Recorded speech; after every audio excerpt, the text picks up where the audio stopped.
مفاجأة فتنة أبو تريكة في حجرة الملابس وراء فضيحة كوماسي. ده من اليوم السابع.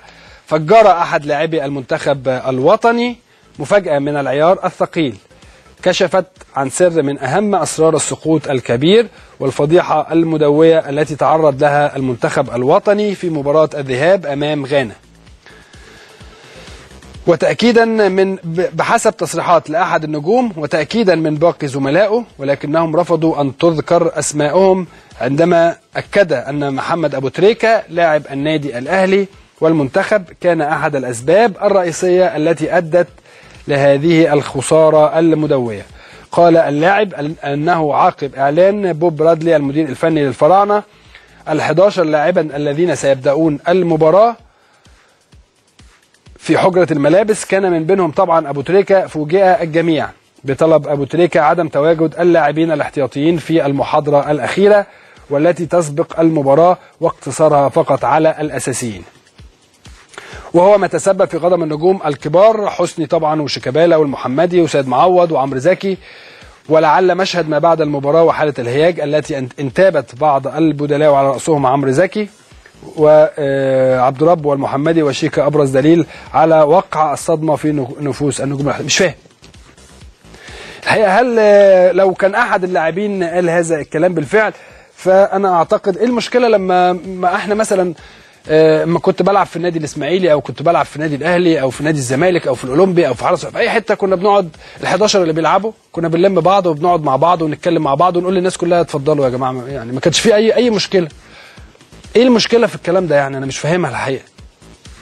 لكن اللي انا اعرفه ان طالما المدير الفني موجود، المدير الفني هو اللي بيقرر، مش لعيب، مش محمد ابو تريكه مهما كان حجم هذا اللاعب ما ينفعش هو اللي يقرر ويقول مين اللي يطلع ومين اللي ما يطلعش او مين اللي يقعد ومين اللي ما يقعدش. المدير الفني لو عايز ال11 هيقول لهم يا جماعه تعالوا نقعد مع بعض، ويا جماعه بعد اذنكم الباقي يقعد بره، ولما عاوزكم هقول لكم تاني.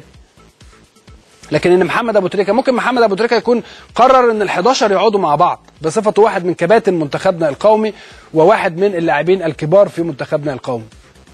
لكن وده مطلوب على فكره، مش مطلوب، ده مطلوب. ان انا زي ما بقول لحضراتكم كده، انا كانت بتجيلي اوقات كتيره جدا. انا معايا النهارده الحقيقه في الجزء الثاني في هذه الحلقه النجم الكبير والاعلامي القدير ونجم النادي الاهلي السابق الكابتن وليد صلاح الدين. هتكلم معاه في هذا الموضوع الحقيقه، يعني عشان ما يبقاش كلام انا لوحدي، كمان يبقى كلامي مثلا وكلام الكابتن وليد قد يكون عنده وجهه نظر اخرى، ولكن انا كنت بعملها كتير جدا. مثلا وانا في حرس الحدود، يا جماعه بعد اذنكم سيبوا ال11 هنقعد مع بعض، وبقعد اتكلم مع الشباب ال11 اللي موجودين، كنت بقعد اتكلم معاهم.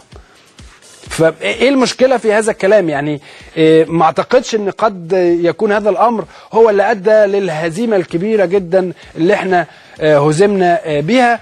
وبعدين حتى لو حسني زعل هو وعمرو والمحمدي وبقيه الناس وشيكابالا وسيد معوض وبقيه الناس، يعني ما اعتقدش ان ده يا جماعه يكون شيء مؤثر على نتيجه المباراه.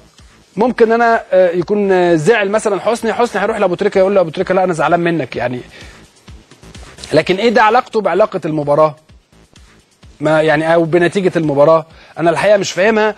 لكن لو مثلا مستر بوب برادلي ممكن يقف يقول يا جماعه انا عايز ال11 لعيب بس، مش عايز حد تاني. من حقه برضه كمدير فني، يعني من حقه كمدير فني ان هو يقول انا عايز يا جماعه ال11 لعيب بس، ويتكلم مع ال11 لعيب في امور علشان يبقوا مركزين فقط في الكلام اللي هو بيقوله لهم. فيعني الحقيقه انا مش شايف مشكله في هذا الموضوع.